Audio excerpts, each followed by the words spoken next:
ఇప్పుడు ఇన్‌స్టాలో కొన్ని కామెంట్స్ వస్తుంటాయి. సో, అవి చూసి డిలీట్ చేయడం గాని. యాక్చువల్‌గా ఇది నేను చెప్పాలనుకున్నాను. నేనెప్పుడు ఇన్‌స్టాలో స్టార్టింగ్ నేను 2½ ఇయర్స్ అవుతుంది కదా! ఫస్ట్‌లో అంతగా ఏం కామెంట్స్ వచ్చేవి కాదు. ఒక్కసారి మాత్రం స్టార్టింగ్ ఒక మెసేజ్ వచ్చిందనమాట. నాకు కామెంట్స్ నేను అంతగా తెలీదు. నాకేం నాలెడ్జ్ కూడా లేదు.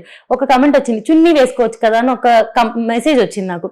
దానికి నేను అసలు ఒక రోజంతా ఒక డిప్రెషన్‌లోకి వెళ్ళిపోయి, ఏడ్చుకుంటా ఇంట్లో కూర్చొని ఒక సైకలాజికల్ ట్రామాలోకి వెళ్ళిపోయాను నేను.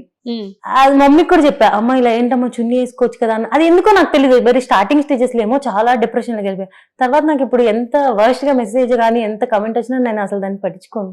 ఓకే. అది చూసా ఎవడో అడిగి టైం ఉంది, ఖాళీగా ఉన్న టైప్ బోర్డు ఉంది, టైప్ చేస్తాడని వదిలేస్తాం. ఓకే. మమ్మీ ఏమన్నారు అయితే మరి? అంటే ఇనీషియల్ స్టేజెస్ లో మమ్మీ కూడా సపోర్టివ్ బాగా.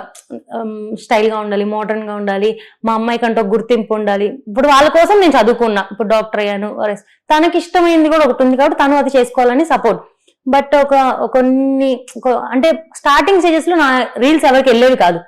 నేను ఇది చెప్పాలి, నాకు ఎంత నేను షై అంటే షై కాదు, భయం అనమాట నాకు. ఎలా అంటే నేను ఇంటర్న్షిప్ చేసినప్పుడు నా కొలీగ్స్ క్లాస్మేట్స్ ఉంటారు కదా, 50 మెంబర్స్ మేము స్ట్రెంత్ అంటే ఆ 49 మెంబర్స్ ఇన్స్టా అకౌంట్స్ కనుక్కొని నేను బ్లాక్ చేశా ఫస్ట్. ఎందుకు? ఇన్స్టా అకౌంట్ క్రియేట్ చేయగానే నేను చేసిన ఫస్ట్ పని, నాకు తెలిసిన పీపుల్ మొత్తాన్ని లైక్ ఒక 500 మెంబర్స్ ని నేను బ్లాక్ చేసి నా ఫస్ట్ పోస్ట్ పెట్టా.